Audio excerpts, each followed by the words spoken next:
Imagine a coffin, 7 feet by 12, poured concrete, cold as a morgue slab.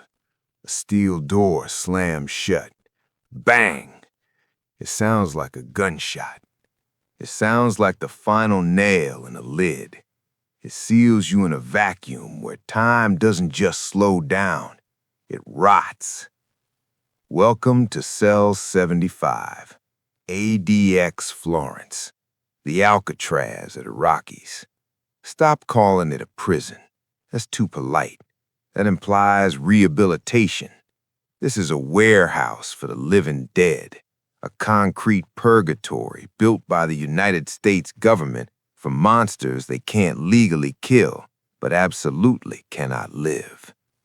Since July 2019, this gray box has been the entire universe for Joaquin Guzman, the man the world knows as El Chapo. In a letter smuggled to the outside, he didn't call it justice. He didn't call it punishment. He called it torture. He described headaches that hit like ice picks driven behind the eyes, every day, every hour. Lungs starving for oxygen that hasn't been recycled through a dusty vent. A billionaire kingpin, once the most feared man in the Western Hemisphere, reduced to begging, not for mercy, but for a single ray of natural sunlight. He calls it hell. The feds, they just call it secure. But El Chapo wasn't always a rat in a cage. Once, he was the architect of the cage. Rewind to the 90s. The game was changing. Pablo Escobar was dead, and with him died the era of the rock star drug lord. Escobar was a fireworks display, loud, bright, and destined to burn out. He wanted to be president. He wanted the cameras. He wanted the love. Chapo was smarter. He was carbon monoxide, invisible, odorless, deadly. You don't see him coming until you're already dead. He was a CEO in a world of butchers. He didn't want the fame. He wanted the corners. He moved in silence, turning the Sinaloa cartel into a $3 billion a year global engine. He wasn't just a participant in the bloodbath. He was the guy selling the bullets. But even gods bleed. Maximum security. Mexico. Chapo's facing extradition to the U.S. For any other criminal, this is checkmate. Game over. For Chapo, it's just a logistics issue, a rounding error. He don't see walls. He sees a balance sheet. Everyone has a price. He found his investment in a guard, Francisco Camberos. The plan was insulting in its simplicity. January 19th. The prison is a fortress. Cameras sweeping every angle. Guards with semi-automatics patrolling the perimeter like wolves. And in the middle of it all, Chapo curls his body into a fetal ball at the bottom of a canvas laundry cart. He isn't just hiding, he's buried. He's crushed under 50 pounds of soiled sheets. It doesn't smell of freedom. It smells of ammonia, bleach, urine, the sweat of 1,000 failed men. He isn't inhaling air. He's inhaling the stench of submission. The cart starts moving. Squeak, thud, squeak. Every vibration screams through the metal frame into his spine. They hit a checkpoint. The cart stops. Chapo stops breathing. His heart is hammering against his ribs like a trapped bird. He can hear the guard's boots on the linoleum, inches from his face. He can hear the fabric rustle as the guard leans in. The cart shifts. Gravity takes over. It starts rolling backwards. If it tips, it's over. If a single sheet slips, it's a bullet to the head. But the guard laughs. It's a dirty laugh. A joke about a wife or paycheck or a long night. That laugh is the only reason Chapo keeps his head attached to his neck. The gate groans open. Cart rolls out into the parking lot. And just like that, the ghost is gone. For 13 years, he was a vapor. The DEA chased shadows. The marshals kicked down doors in empty houses, finding nothing but warm coffee cups. Chapo was always gone, a myth, a whisper in the wind. But arrogance? Arrogance is a slow poison, and Chapo was drinking it by the gallon. February 2014, Mazatlan. Tourist trap, cheap margaritas, sunburns, and bad decisions. U.S. intelligence didn't track a signal. They tracked a whisper. The ghost isn't in a mountain bunker. He's at a beachfront hotel, room 401, 3:45 a.m. No sirens, no warnings, no Miranda rights. 10 trucks of Mexican Marines, guided by American satellite intel, slice through the darkness. They don't knock. They flood the lobby, neutralize the bodyguard, and breach the 4th floor. Crash. When the door to 401 splinters, they don't find a warlord holding a golden AK-47, ready to go out in a blaze of glory. They find a middle-aged man in his boxers, blinking in the tactical lights, cowering next to his wife. The myth evaporated instantly. He looked small, defeated, pathetic. The authorities spiked the football. They threw him into Altiplano Federal Prison, the fortress designed to hold the devil himself. Never again, they said. They promised the world. They put him under 24-hour video surveillance. No privacy, no secrets, except for one blind spot, the shower. A modest privacy wall just high enough to hide a man's modesty from the lens. July 11th, 2015, 8:59 p.m. Chapo strolls into the frame. He's calm, bored even. He steps behind the privacy wall, and he never comes back out. 25 minutes of static. The guards stare at the screen. Nothing. When they finally rush the cell and round the wall, the floor is gone. In its place is a perfect square hole leading into the abyss. This wasn't a tunnel. It was a middle finger to the Mexican government. 33 feet down, a mile long, ventilation, lighting, oxygen tanks, and sitting on a custom rail system, a modified Honda motorcycle clamped to a steel track. It wasn't just a bike. It was a teleportation device. 1 second, inside the most secure grid on Earth. The next, gone. While the guards were watching a grainy screen of an empty shower, El Chapo was already a mile away, inhaling the night air, laughing at a system that thought concrete could hold a king. But the laughter was premature. He had embarrassed the Mexican president. He had humiliated the DEA. He had made the most powerful law enforcement agencies on Earth look like mall cops. And that was his mistake.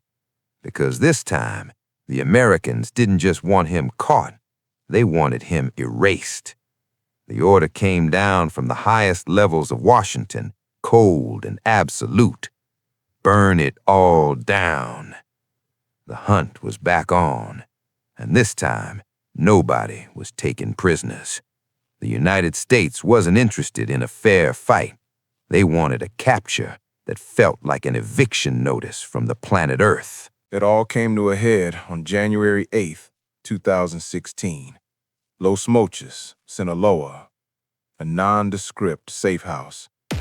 Intelligence intercepted chatter about Grandma coming to visit. But this Grandma didn't bring cookies. She brought an army. 4 a.m., 17 Mexican Marines, American tactical advisors. Boom! The door explodes. Gunfire erupts immediately. The house turns into a kill box. But while his bodyguards were trading bullets with the Marines, Chapo was doing what he did best, disappearing. Behind a heavy mirror in the dressing room, a hidden lever. The steel door swings open, another tunnel. He slips into the damp darkness, emerging a mile away through a manhole cover. He carjacks a Volkswagen, terrified the driver, and speeds toward the highway. It should have worked. It had worked twice before, but this time, the dragnet was too tight. Federal police intercept the car 20 miles south. Desperation has a specific smell, and in that back seat, it smelled like sweat and fear. Chapo played his last card, the card that always worked. He didn't offer them a bribe, he offered them a kingdom. "I will make you rich," he told the officers. "I will buy your captain. I will buy the city blocks your children walk to school on. I will give you a life you cannot imagine." He paused, his eyes drilling into the officer. "Or I will buy the bullets that end you." The officers looked at the bribe, then looked at the cuffs. Click. They chose the cuffs. The game was over. The extradition process was a formality, but for Chapo, he was a funeral procession. January 19th, 2017, he lands in New York. The moment his feet touched the tarmac, the cameras caught something the world had never seen in the eyes of the drug lord.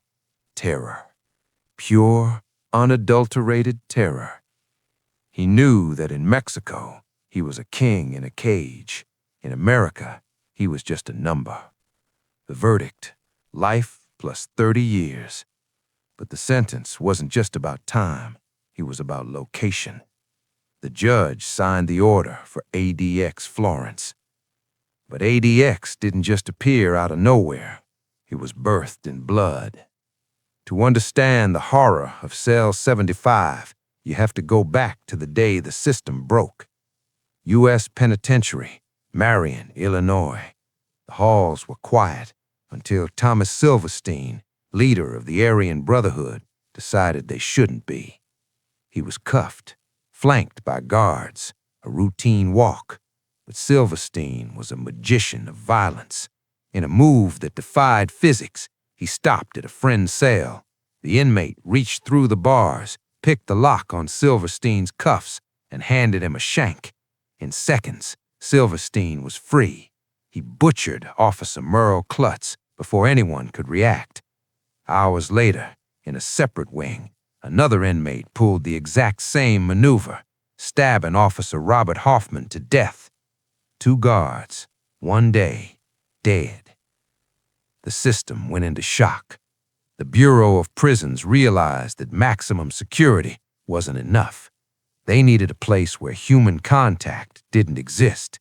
They needed a place where the inmates didn't run the prison, the concrete did. So they built ADX. And today, El Chapo sits in that legacy. He is in Supermax custody. He spends 23 hours a day in a cell the size of a parking spot. Furniture is poured concrete. The bed is a slab. The window is a 4-inch slit. It's angled toward the sky, so you can't see the mountains, can't see the ground, you can't see hope. And when he is allowed out for his single hour of recreation, he doesn't go to a yard. He's shackled, hands, waist, feet. He's marched by 3 guards to the dog run. It's an empty swimming pool, high walls, a chain-link roof. You can walk 10 steps in a straight line or 30 steps in a circle. That's it. That is the extent of his world. For a man who used to move billions of dollars across 6 continents, the math is crushing. 10 steps forward, turn, 10 steps back. But the isolation is only the first layer in a nightmare. The Americans studied his psychology. They knew he thrived on control, on communication, so they prepared a special menu for him. The guards slide a plastic tray through the slot. Clang! And Chapo looks down. Next to the bland food is a piece of paper, a notification. He picks it up, hands shaking in the chains. It wasn't a legal update. It was a blueprint for psychological erasure. No contact with other inmates, no group prayer, no phone calls. And the most brutal cut of all, his family. The wife and twin daughters he lived for and would barred from visiting. He was ghosted. In cell 75, even the most basic human needs are weaponized against you. Take the food. In a normal prison, chow time is social. You trade an apple for a cigarette. Here, a steel slot opens. A tray slides in. The slot slams shut. And when he's done, he has to slide the tray back out immediately. Why? Because the guards have to inspect it. They check every inch of plastic to make sure he hasn't snapped off a shard to use as a shank. The cell itself is a study in brutal minimalism. The bed, concrete. The desk, concrete. The stool, concrete. It's like living inside a mausoleum. There's a toilet, but no handle. It flushes on a timer controlled by a guard outside. You don't even control your own waste. A shower that runs for a set number of minutes before cutting to bone-dry silence. He has a small television, a 13-inch screen, but the view is rigged. Educational shows, religious services, no news, no crime dramas, nothing that might give him an idea or, worse, a message. Outside that cell, the layers of security are suffocating. Motion detectors, pressure pads in the ground, 12-foot fences topped with razor wire that looks like it could shred a tank, 1,400 remote-controlled steel doors. And if all that fails, 12 gun towers surround the perimeter, manned by snipers with orders to shoot on sight. But here's the twist. As terrifying as cell 75 is, Chapo isn't even in the worst part of the prison. ADX is divided into levels of hell. Chapo is in H Unit, Special Security. It's bad.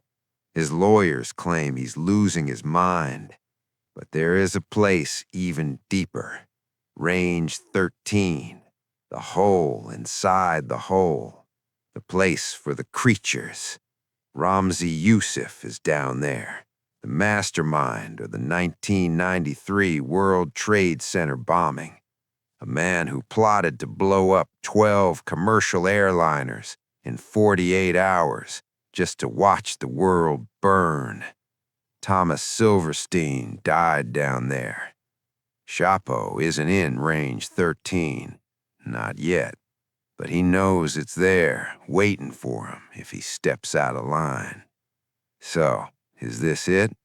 Does the legendary El Chapo die in a concrete box, forgotten by the world he used to terrorize?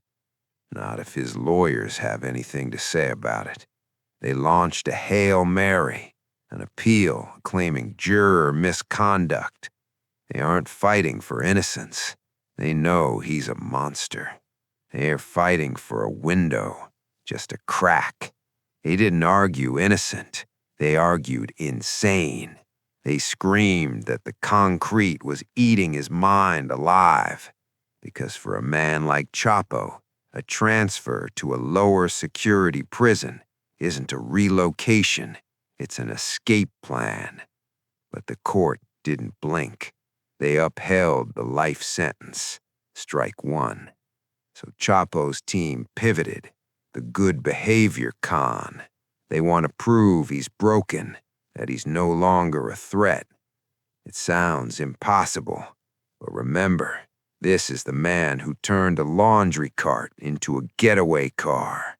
As he sits in his cell, staring at the 4 inches of sky, he isn't thinking about redemption. He's thinking about the long game. And while the guards watch the monitors, confident that the monster is contained, a new report has just surfaced, a discrepancy in the logs. He didn't find a clerical error. He found a shadow, a pattern of seconds missing from the patrol logs, a guard standing still when he should be moving, a guard in H Unit who's been spending a little too much time near cell 75, and his bank account just showed a deposit that he can't explain. Because in the Alcatraz of the Rockies, corruption doesn't always buy freedom. Sometimes it just buys a blind eye. You think strict rules save lives? Tell that to Manuel Torres. 2 inmates, Sylvester Rivera and Richard Santiago, are in the exercise yard. They're not supposed to be near each other. The system slipped. The cameras were rolling. The guards were watching. But for a few crucial minutes, nobody moved.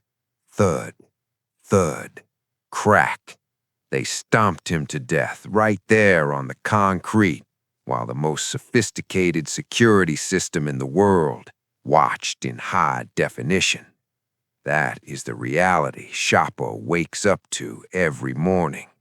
ADX isn't just a prison, it's a pressure cooker. And when the pressure gets too high, human beings snap.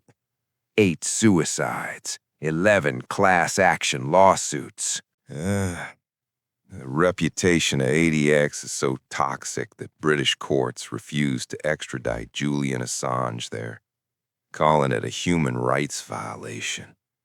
And this is where Chapo's legal team sees a crack in the armor. They can't dig a tunnel out of Colorado. Ground is too hard. So they're trying to dig a tunnel through the court of public opinion. The strategy is twisted but brilliant, the lesser of 2 evils. While Chapo sits in his box, a new monster has risen in Mexico. Nemesio El Mencho, leader of the Jalisco New Generation Cartel.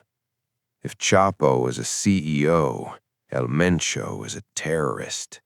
His cartel shoots down military helicopters. They hang bodies from bridges. They're chaos incarnate. Chapo's lawyers are spinning a new narrative. Chapo was the good drug lord, a modern-day Robin Hood. They want the world to look at Mencho and miss the days of Guzman. But the U.S. government isn't buying the nostalgia act, and neither's the street, because while Chapo racks, the machine he built is running perfectly without him. The Sinaloa cartel didn't die when the king was captured. It just evolved. It became a cancer. You cut off the head, but the body didn't die. It just stopped following orders. It metastasized. His sons, Los Chapitos, have taken over. Young, flashy, violent. They still control the last mile, from the poppy fields of Mexico to the street corners of New York. The cocaine flows, the fentanyl kills, the money washes clean. Chapo sits in his cell, watching monitored cable TV, writing letters to his mother. He's gone for good. But last week, a guard doing a routine sweep for the perimeter fence found something. It wasn't a tunnel. It wasn't a wire cutter. It was a mark, a scratched into the base of the concrete, barely visible unless you were looking for it. A symbol, a message from the outside, or maybe a message from the inside. It was the mark of Sinaloa. They can lock the man in a box at the bottom of the world.